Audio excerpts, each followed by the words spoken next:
Hello everyone, আসসালামু আলাইকুম। Welcome to my channel. আজকে একটি নতুন রেসিপি নিয়ে আপনাদের সামনে চলে এসেছি। আমার আজকের রেসিপি কাঁঠালের বিচি ভর্তা।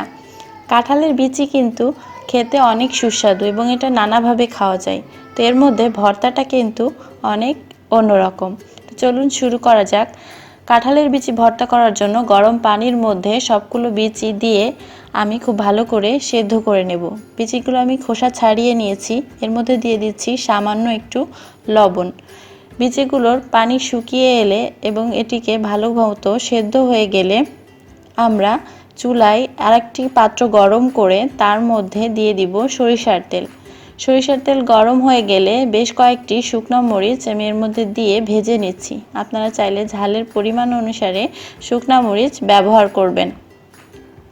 ঝালগুলো লাল করে ভাজা হয়ে গেলে আমি এটিকে তুলে নিচ্ছি। শুকনো মরিচ দিয়ে ভর্তা করলে কিন্তু এটা খেতে অনেক ভালো লাগে। এবার এর মধ্যে দিয়ে দিচ্ছি 2টা পেঁয়াজ কুচি এবং একটা রসুন কুচি। পেঁয়াজ ও রসুনগুলো নেড়ে চেড়ে ভালো করে ভেজে নিতে হবে। এ পর্যায়ে আমি অল্প একটু কাঁঠালের বিচি দিয়ে এর সাথে নেড়ে নিচ্ছি যাতে নিচে পোড়া লেগে না যায়। তারপর আস্তে আস্তে সবগুলো কাঁঠালের বিচি এর মধ্যে দিয়ে দিব। কাঁঠালের বিচিগুলো দেয়া হয়ে গেলে নেড়ে চেড়ে বারবার ভেজে নিতে হবে যাতে নিচে পুড়ে না যায়।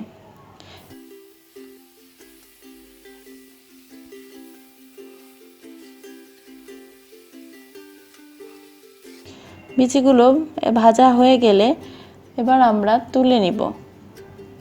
অল্প অল্প করে সবগুলো বিচি তুলে নিতে হবে। বিচিগুলো অতিরিক্ত ভাজা যাবে না যাতে এটা শক্ত না হয়ে যায়।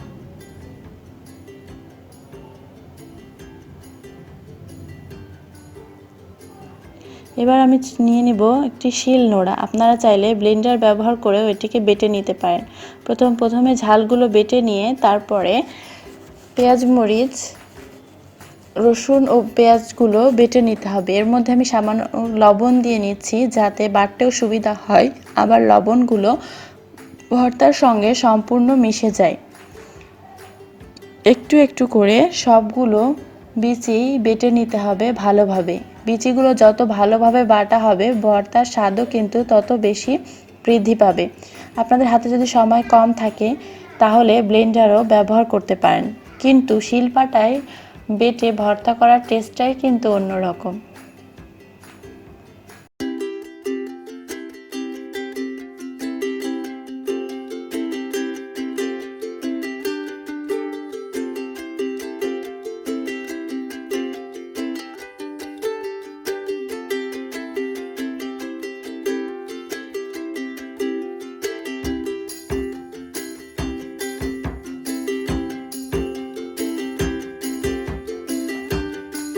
সবগুলো বিচি বাটা হয়ে গেলে এবার এটিকে ভর্তার শেপে করে রেখে দিন। হয়ে গেল আমাদের কাঁঠালের বিচি ভর্তা।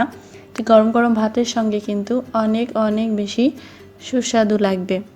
তো আপনারাও তৈরি করে ফেলুন এবং আমাকে কমেন্ট করে জানান কেমন হয়েছে। তো আজকে এ পর্যন্তই, দেখা হবে নতুন কোনো ভিডিও নিয়ে। ততক্ষণ চ্যানেলটি সাবস্ক্রাইব করে সাথেই থাকুন এবং লাইক দিতে ভুলবেন না।